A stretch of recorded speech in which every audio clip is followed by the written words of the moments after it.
jauka, ka mēs atkal šajā vietā esam pulcināti, lai kavētos pārdomās pie svētajiem rakstiem, lai Dievs mūs bagātinātu mūsu ikdienas dzīvē un dzīves gaitās. Ģenerāla konferences ģimenes un kalpošanas nodaļa ir paredzējusi, ka šis zabats ir laulības un ģimenes zabats. Lasot svētos rakstus, mēs varam redzēt, ka Dieva nodoms bija, lai virs zemes būtu ģimenes. Tās, kas bīstās Dievu un vada savas gaitas kopā ar Dievu, un lai bērni augtu tādā ļoti veselīgā un labvēlīgā vidē, bet nevienmēr, kā mēs zinām, tas tā notiek. Bet tomēr mēs varam daudz ko mācīties arī no tām situācijām, kurās ģimenes nonāk, ka vēl joprojām Dievs ir tas, kurš palīdz un arī svētī. Šodien es vēlos kopā kavēties pie pārdomām, kuras ir sagatavojis interesants šis vārds un uzvārds Jongim Pi Papu. Attiecībā uz šo tēmu viņš raksta par Annas problēmu. Anna, kā jau Edgars lasīja šajā sākumā par šo ģimeni, kurā bija kādas problēmas, kur Annai nebija bērnu. Un viņa izsaka lūgšanu, lai Dievs dāvā viņai zēnu, lai to varētu uzticēt, jeb dot atpakaļ viņam. Un tā ir tāda nepārspējama lūgšana, ko mēs varam lasīt Bībelē. Protams, mēs atrodam arī citas ģimenes un citas sievietes, kurām nebija bērnu. Piemēram, Sāra, Rebeka, Rāhele. Līdzīgas situācijas, bet viņas nelūdz par to, lai šo bērnu varētu saņemt un beigās arī ziedot Dievam, jeb uzticēt viņu šai kalpošanai visu mūžu. Un šeit ir šis stāsts par Annu. Un te rodās jautājums par Annas garīgo stāvokli. Kas bija tā problēma, kādēļ viņa lūdza šādu lūgšanu? Kas tad nospieda viņa sirdi? Vai viņa vēlējās izbeigt savas ciešanas, savu apkaunojumu citu priekšā, it sevišķi šīs blakus sievas, savu vīru blakus sievas priekšā Penīnas, priekšā, kas visu laiku viņai uzbruk un pārmet, jeb tomēr viņa vēlējās kādas pārmaiņas Dieva namā, jeb svētnīcā. Jo viņas sirdi nospieda tas, kas notika svētnīcā. Jo tur bija Ēlis, novecojis priesteris, kur aizgādībā bija viņam dēli, un kā mēs jau lasām šo notikumu, tad dēli nevisai labi rīkojās, viņi tur bezdievīgi uzvedās. Un līdz ar to mēs varam lasīt, kad šī lūgšana atklāja Annas vēlmi ne tik daudz domāt par sevi, bet par šo svētnīcu, par šo kalpošanu, par to, lai Dievs tiktu pagodināts. Un līdz ar to jautājums ir par mani, mana dzīvi, kas patiesībā ir mans dzīves mērķis, jeb centrs, uz ko es raugos, ja viss notiek tikai ap manām vēlēšanām, ap manām ilgām, jeb manām iegribām, ja tomēr es paskatos kaut kā plašāk. Ja es pavēroju savas lūgšanas, par ko es lūdzu, kas nospiež manu sirdi, un kas būtu tā vienīgā lieta, ko es vēlētos lūgt no Dieva, lai mainītos kaut kas manā laulībā, manā ģimenē, kas nestu manā ģimenē vislielāko piepildījumu. Kas ir tās lietas, kuras tu vēlētos pateikt Dievam, jeb izteikt Dievam savā lūgšanā? Un tā es gribu kopā ar jums lasīt no 1. Samuela grāmatas 1. nodaļas, tur no 1. līdz 20. pantam šo notikumu par šo ģimeni. Bija kāds vīrs no Ramaitājiem Cofīmas Ēfram kalnos, viņu sauc Elkāna, Jerohāma dēls, Elihu dēls, Tohu dēls, Efratiešu Cūfas dēls. Viņam bija 2 sievas, viena sauc Hanna un otra bija Penina. Peninai bija bērni, bet Hannai bērni nebija. Šis vīrs no savas pilsētas ik gadu devās zemoties un upurēt pulku kungam uz Šilo, kur abi Ēļa dēli Hofni un Pinihās bija kunga priesteri. Tajā dienā, kad Elkana upurē, viņš deva daļas savai sievai Penīnai un visiem tās dēliem un meitām, bet Hannai viņš deva 2 lielāku daļu, jo mīlēja Hannu, kaut arī kungs bija noslēdzis viņas klēpi. Un viņas sāncens viņu ļoti kaitināja, lai sarūktinātu, jo kungs bija noslēdzis viņas klēpi. Tā tas bija no gadu uz gadu, kad vien viņi devās uz kunga namu, tā viņu kaitināja. Un viņi raudāja un ēda. Un viņas vīrs Elkana tai jautāja: Hanna, kāpēc tu raudi, kāpēc tu nēdi, un kāpēc tavs sirds bēdājās, vai es tev neesmu labāks kā 10 dēli? Kad Šilo bija ēsts un dzerts, Hanna cēlās kājās, un priesteris Eli sēdēja uz krēsla pie kunga tempļa durvīm. Un viņa bija ļoti sarūktināta. Viņa lūdzās kungu un gauži raudāja.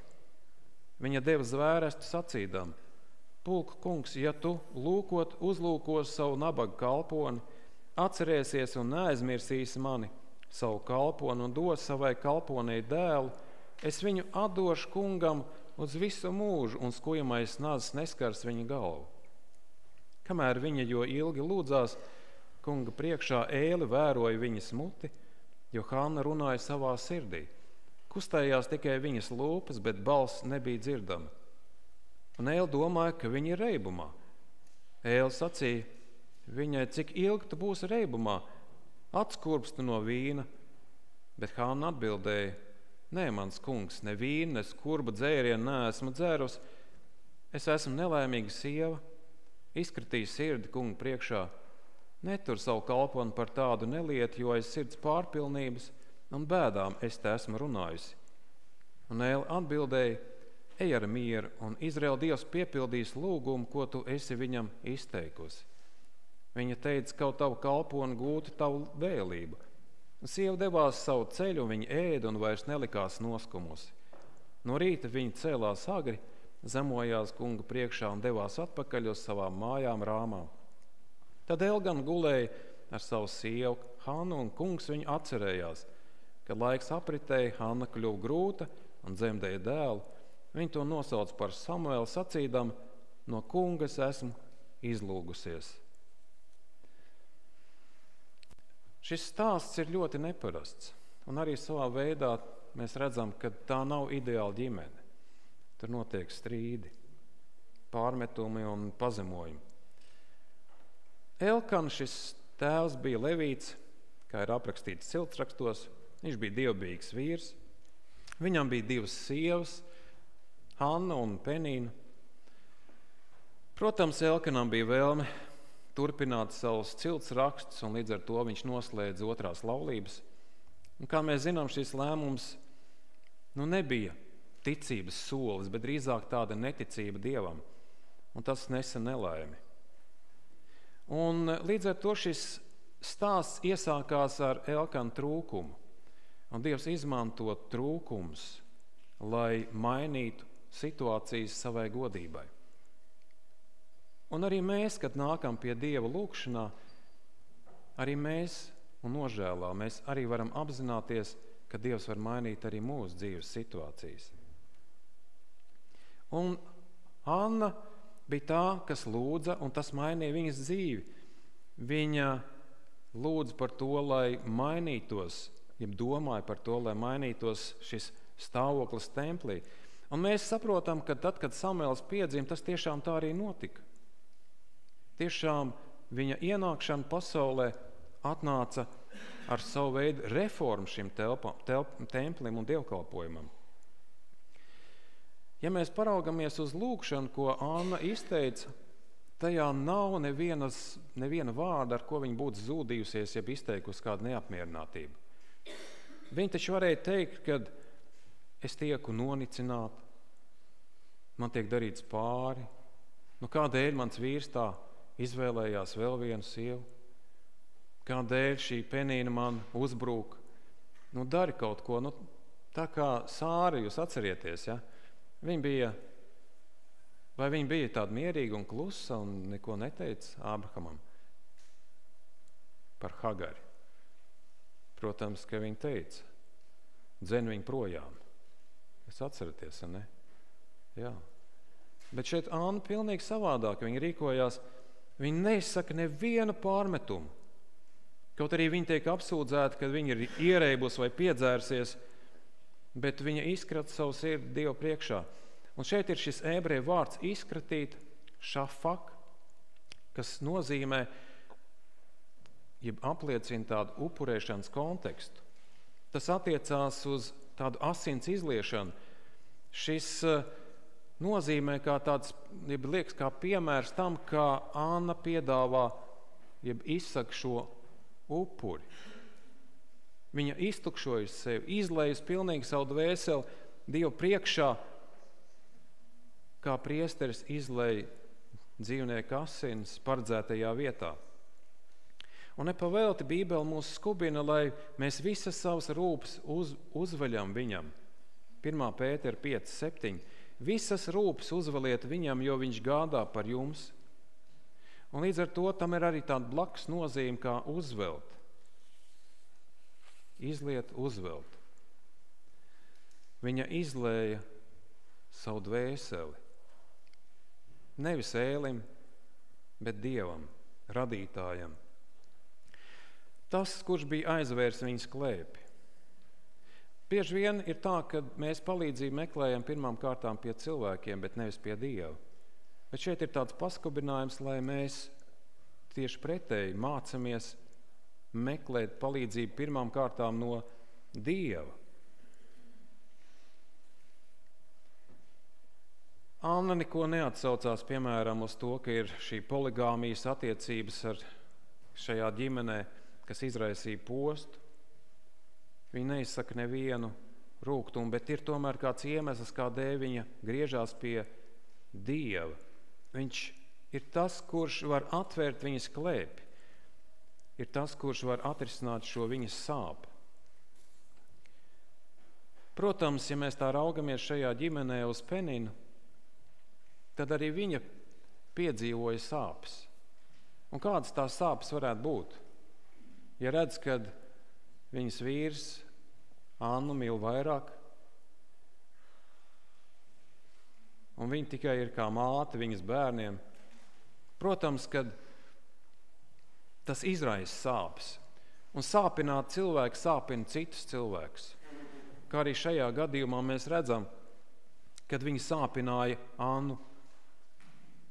Un, protams, mēs saprotam, ka Annas bērnu trūkums bija Peninas mierinājuma avots.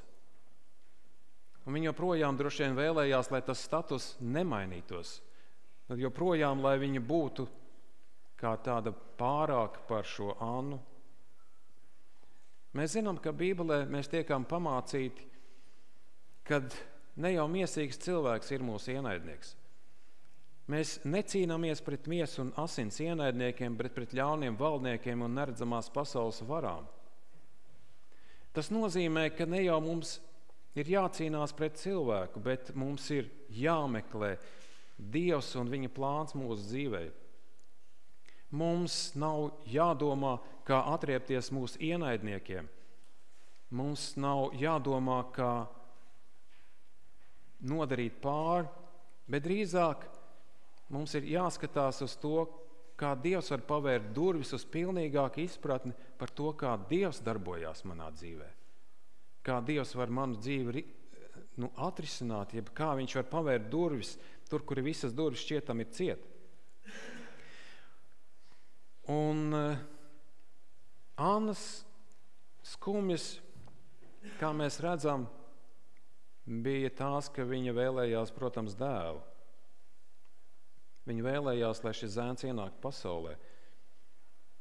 Bet viņa arī saprata, ka šajā ģimenē, kurā ir šīs saspīlētas attiecības, kur ir sāncensība, visticamāk, ka šī problēma drīzāk sāsināsies tad, kad arī viņai būs bērni, ka tas neatrisinās šo ģimenes konfliktu. Bet tomēr mēs zinām, ka Dievam visas lietas ir iespējams. Viņa lūdza pēc dēla, lai vēlāk varētu ziedot Dievam. Līdz ar to šī lūgšana liecina, ka viņa nebija sautīga. Viņa domāja daudz plašāk. Viņa vēlējās, lai Dieva namā arī tiktu ievest kārtība, jeb dievbijība. Un viņa lūdza, lai Dievs risina šo problēmu.